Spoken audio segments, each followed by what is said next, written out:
abantu. What alternatives? There are alternatives. There are so many other jobs that may not even require your degree or masters. Nze nyakuwa example. Emirimu gyaffe gye tukola nga tutwala bana Uganda bajjako wano nga baagala ba baristas. For the first time, baristas ye muntu akola coffee tumumanyi njagalayo ka mocha njagalayo ka cappuccino njagalayo kati ne mu Uganda essomero libisomesa liriwo nga tewali. So we brought in someone to train our people. And then you find that baristas earn much more money. A person who earns 3 million a month. Yes. So kanga ate wano public service eteke omuntu asooka okukola nga alina degree bamusasula emitwalo 4. Naye oli tebamwagaza degree, tebamwagaza master, tebamwagaza. So we have alternatives. Tulina okulowooza ku bintu ebirala ebyokusikiringamu abantu baffe ne bakola ebintu byabwe kati bu small cottage factories obwo. Hajji bwayogerako okole tomato sauce ng'omukolera wakaawo omale gwe omutunde oba bamwagala bamukimaawo. You don't need to spend. Your job is to legislate and advocate. Advocate and yes. Oversight. For oversight. Kati implementation is okubanga simulimu. It's not your mandate. No, you have to in supervision and even putting in action at a certain level. It is very, very okay. Let me tell you, in leadership, you need to understand that your role basically, how do you mobilize? How do you organize your people to take up opportunities that are available? Kampala in opportunities in providing Amuna Kampala. How do you turn them into money? There are how social do you issues I wouldn't leave out in our discussion today. Issues of employment structure. People will give you sentimental issues like sectarianism, tribalism. How are you going to deal with things like that? No, we shall still, as I said, advocate. Kwanga, we need to understand that nepotism itself is the highest form of corruption. So when we advocate against corruption, we bring this one in. I don't think it is a government policy and strategy to support nepotism.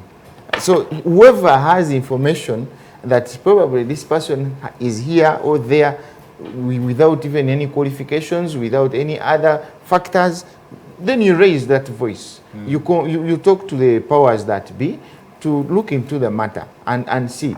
But even before fighting for such things like jobs, that there is nepotism, if we change the mind of our young people to look forward to creating jobs themselves, then it is okay. Because when you create a job and then you have these other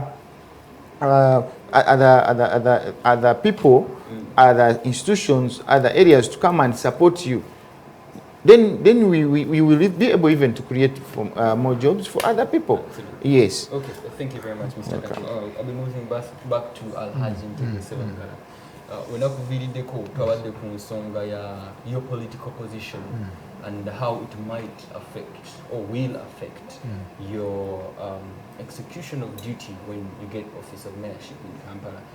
Abantu abamu bayinza okulaba nti ekigere kimu kiri eno ekirala kiri wano nga tolina wamu woli ekiyinza kiyinterprete. Omukisa omulungi gwe nnina siri politician ali local.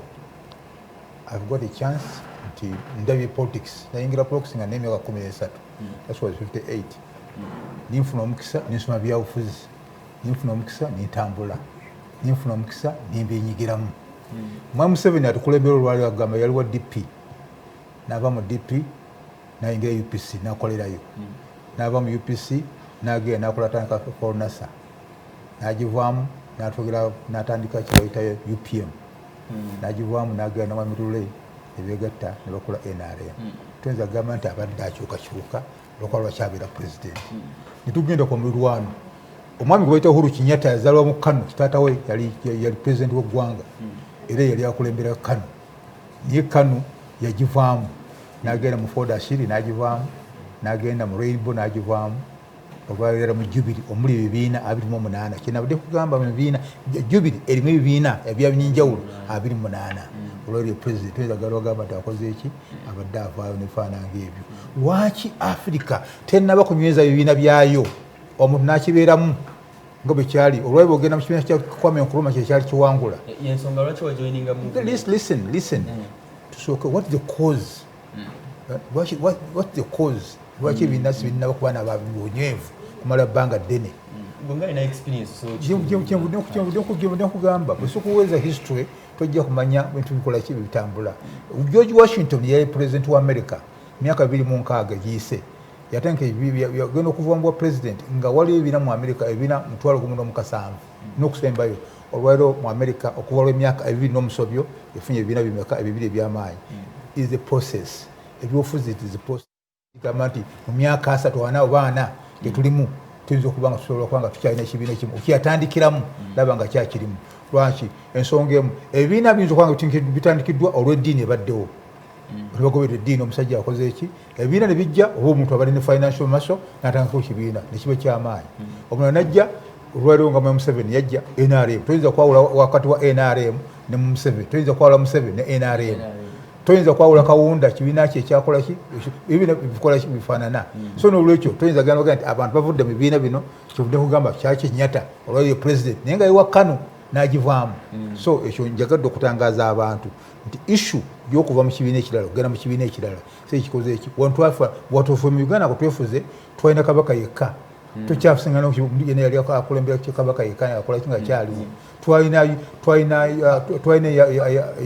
ya Mwami Musaazi Alhaji for the record njagala okisitating ebulungi yes nti bw'oyawula omuntu akiikirira ekibiina n'ekibiina ekibiina kigwana mu ggwanga byonna bwe bityo bwe bijja okubeera kubanga tetulina kuba ne long experience ewaliriza kubanga lwansonga eri emu ebibiina kitandika ya kifinancing mu Europe ebibiina bifinancing by members era ogenda ogamba nti ogenda kwesimbawo si gwononya ssente bamemba bakunoonyeza ki bakunoonyeza ssente so kyova olaba nti ebyabyo bisobola okubeerawo kubanga birina omusingi ebibiina ebyo birina kibayita financial muscles birina companies birina emigabo nebifaananga ebyo ebisobola okubanga wono tulinaba kuba naki ekibiina kibadde olowooza mu kibiina kya NRM ojja kwesingananga era kigenda kifuna ssente mu friendship ani akifunira ssente ezo ye president waki w'eggwanga ng'oyinza kuvayo n'ogamba kati nga muganda kato tayinza genda gamba nti mupe ssente tebajja kuzimuwa olegedde bajja ziwaani kitegeeza nti oli bw'atabaawo n'emaso ojja kukola ki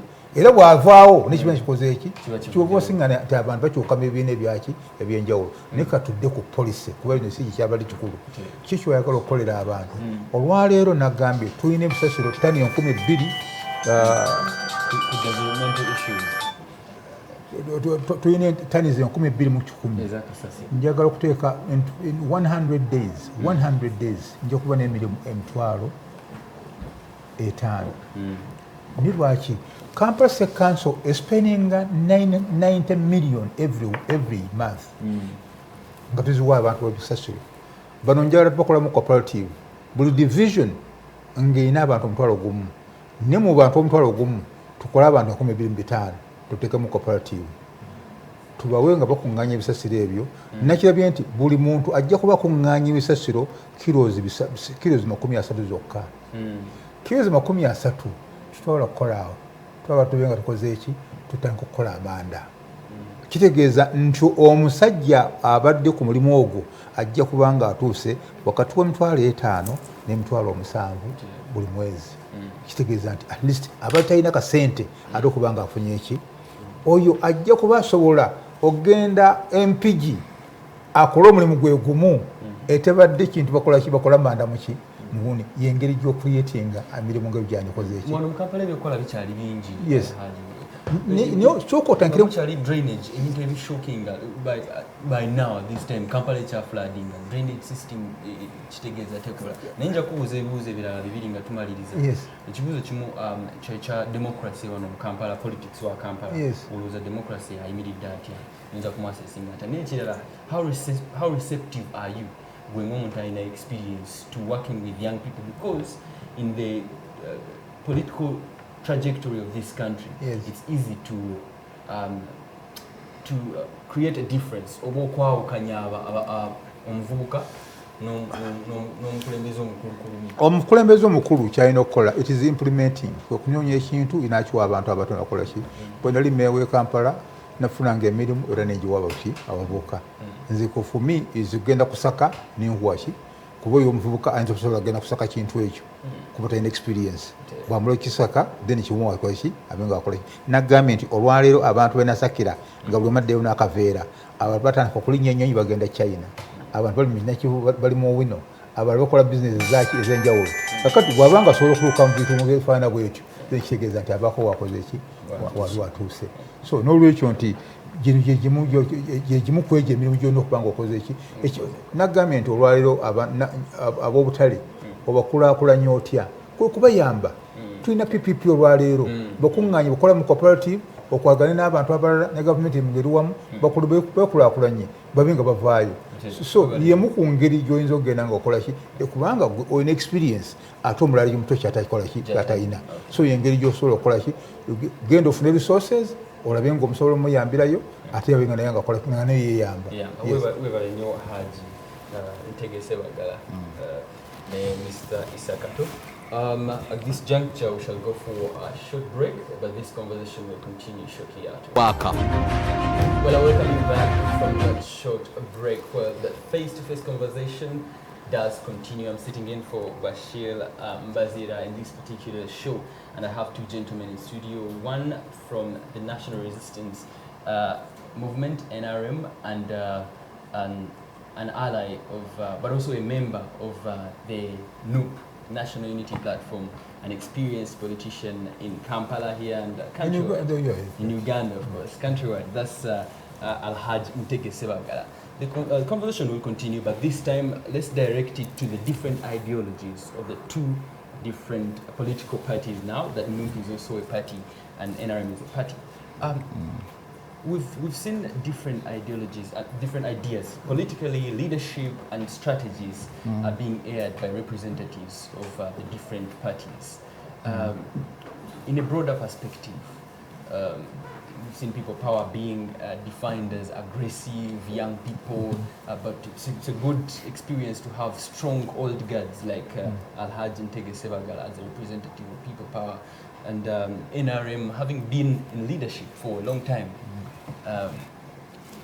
I don't know what areas you would look at that you think NRM has not perfected. I'll start with you. Well, I would say that we are living in a dynamic world. What NRM hasn't done is basically because there are dynamics, and the dynamics are particularly in the socio-economic part of it. Yeah, you will find that majority complaints fall there. People want to be empowered. People want opportunities. People want to live better lives. But when you go to the democracy, that's why we have NUP there. That's why we have more than 20 presidential candidates coming to stand against the incumbent. And they are going for an election. There shouldn't even be more than 30. And they are there. We have elections from the village, from the youth, from people with disabilities, from women across the country, up to the president. So democracy, we have achieved that. I don't think we have not covered that. Then Pan-Africanism, that is broad. Those are some of the cores. Do you think you've achieved democracy when the flag bearer of people power, NUP, let me call it NUP, since it's a party, is being barred from accessing media stations, from holding meetings at a party level? I don't think it is true that way, that someone has been barred. Similar complaints. But even us, we have similar complaints. That's naffe tulina gye tulaba nga tebaagala field kyetuyita field teri iko bufuzi. It's not a level ground. It's not level ground. But it's the level ground, or it is the process. Africa. Ogituusawo ekikoze eki ogituuse bakadde ffe balwana kyomusomo bulungi naliwo mwataano musa tulwanyisa abazungu tukyalwana kulaba nga embeera egenda ekola ki etereera twefuga olwaleero abazungu bagenda ne twakomyawo abazungu ate abaddugawo mu system ekyakola yeewo. So n'olwekyo nze nga bwe mmanyi ebyobufuzi those are process birugendanga buli omu agenda nga abikola ki abulwanirira. Kanko ekyokulabirako olwaleero, me I don't believe Uganda yalabadde bamemba ba parliament abatuuka mu 5. Era poliisi yaffe egamba fe aba NUP tugamba tugenda kukozesa ekituyita lean government. What is a lean government? Leka tukendeeze expenditure tuziteeke mu bantu mu development. Lean government kendeeza bamemba ba parliament. To us tulowooza nti baliwo tesuuka 10 olw'abamemba ba parliament mu Uganda yonna. Lwaki tukikola bwe kityo? Kuba India bwebanga erina abantu 1.5 billion ng'erina bamemba ba parliament 36. Why Uganda y'abantu miliyoni 45 tugenda mu miliyoni tugenda mu bantu 50. Leka twongere obuyinza wansi tweggyeko obuyinza waggulu budde wansi. Let us make what they call a devolution. Abantu abalala tebagala kulya kya federal, but let us use another word, devolution. Kaziddengo bezaalinga olegedde twalinanga eastern tulina mu nganya, northern Uganda tulinayo nganya, mu central tulina mu nganya, ne western nganya. Akati ezo position yo jojja munga meya ogenda ku contribution yo ogenda beera ki kugamba what you katunjogera ng'ekibiina bwe kyandibadde and what is our thinking kubanga meya ali mu kibiina mwalowoleza ne policy kizija okukola ki okubeera nze nkuwa policy nga bwe zandikoze eki bwe zandibadde yokati nzijje ku kino tulowooza nti achievement enkulu eyandibaddewo let us make what they call the lean government. Lean government ndaba kitegeeza government etenda masavu kendeeza bamemba ba parliament ba president advisor bajjeewo tuyita ba RDC bajjeewo gaba obuyinza wansi kola gavumenti ezakola ki omuntu ofuna scholarship kikweta kitagenda ku central government. Let them use their devolution government areas kubanga abantu baayo bamanyi baagala ki. Goyinza omwana ngo model scholarship yakuwa doctor ninga tewagala bulimi. Goyinza omwana scholarship ngo model kwa mulimi ninga tewagala ba technicians ifanange nga nupu oyogedde ku kyabazungu abaddugavu. Yes. Twafuna. Yes. Ngenda kikolera ki? No, that's what we call, let me tell you, politics is the process. Kiringa ng'omwana bw'omuzaala. Tojja gamba nti Uganda tojja gitwala mu America tuka ku sanda yaayo. Ne people we must fight. Mu system ekola ki? Bannaffe olwaleero bakwata mundu ne bagenda batta abantu basukka 500,000 people. Listen. Oregedde. Olwaleero abantu mbagana kugenda ku radio kokola ki okogendako. Oregedde. Tegenza okuba tokose. What is a democracy? Eyakwata mundu yasinga okuba mulungi obuuna ze naawe ogenda mu kibuga bagamba bayaye baogenda mu kibuga otegedde yasinga otegedde ani ku bonna yandibadde kwotwala otegedde kamba extremist ninsikutte mundu ogenda kutta mundu nze nikola ki nimpogana politics omusajja gwebayita Mao Zedong bwe yakyogerako yagamba nti is a dynamics ngeki yobukoze eki gyoba okirabye otegedde bwe tuta Martin Luther King ayina system gyagamba nti politics olina engeri gy'omukola ki gy'omukolamu naye mwena Mahatma Gandhi y'omu nkulaga abantu ab'enjawulo nga bayita mu nkola ez'enjawulo naye nga bonna bakola mu ssente balatuuka ku ki ku democracy. Those are the issues Zorezize so accusing NRM in their leadership span. No. There is what you call nze sikkiriziganya agamba nti buli kimu kibaddewo kibadde kikyamu bwe tutwala ku security kufa abaddewo it is fantastic. Bokoze ekikola emirembe ikoze eki gibaddewo egiri olwaleero wano oyinza okuvuga okuma president n'ovuga n'okola kino tambula songa mu Rwanda n'ovudde mu Rwanda bakunoonya awala wonna tekiriyo so nze ekyo nakyo kiteeke muki amini bwe yajja alina byakola ebirungi to me is my hero olwansonga eriemu nti yaddira abaddugavu n'abateeka mu economical point of view ne zibanga mwe bali kabe babikola bubi naye yabateekayo nze mutwala nationalist bw'otwala Milton Obote was very good kwetwala mu development y'eggwanga ngayo yali Uganda was one of the best in East Africa mukulakulana omusajja bweta Lee Kuan Yew yajja mu 1963 just kulaba Uganda lwakidduka ku speed efaana bwetu new lwayo bwetwala Lee Kuan Yew wa Singapore then enkulakulana yona yagijjawo n'aluka gitwala eri so nze ndowooza jakuwa omukisa okubanga oddamu ku ensonga ezimu Hajji Ntege Sebagala zaponyeeko zalowooza nti NRM ekibiina kyo kikirira ku mmeeza nze ndowooza ideology NUP zino zibadde opinion za Hajji sisuubira nti ze za NUP kubanga the approach eya NUP n'abantu baabwe n'engeri gye bayogeramu balaga nti ndowooza ne Uganda existinga bo balina ensi gye bagenda oleeta bateeke wano nga bagiyita Uganda kati issue y'okugamba nti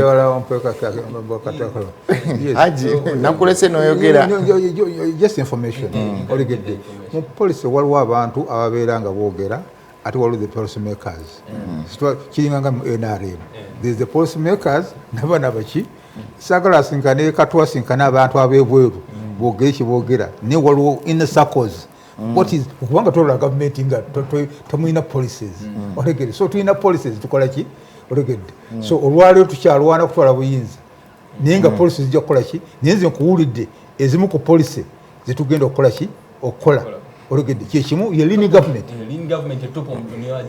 agenda olegedde nokukola lean government mukola devolution zibenga zalibadde gundi ebyo bingi bibenga bikola ki esene zalibadde zigenda mu bintu zibenga zikola kola ki zibenga zikola kola nyo Uganda nazo njagadde wagazi kumuwa gondi nti bwabasanga kamwokya awalime batwala abo nga ki niye alonde what is the inner circles ate era kamwokya nange eri mu constituency yange mbeetaagira ddala abantu bange abo naye era olabanga approach yaabwe ndala nnyo kubanga bw'otunula mu Kampala ebipande okugeza ebipande ebya people power biri buli wamu mu Kampala bw'ogenda awo mu kyalo ekyo ewali people power omulimu gwabwe balina ttiimu ejjawo bujja bintu balwana kwegamba ideology ebadde ekyatusobedde naye nga mu byonna ekirungi gavumenti gye tulina yaleeta democracy yaleeta freedom of expression wabaawo flows ezimu nga zempulira nti baganya omuntu oyingira radio but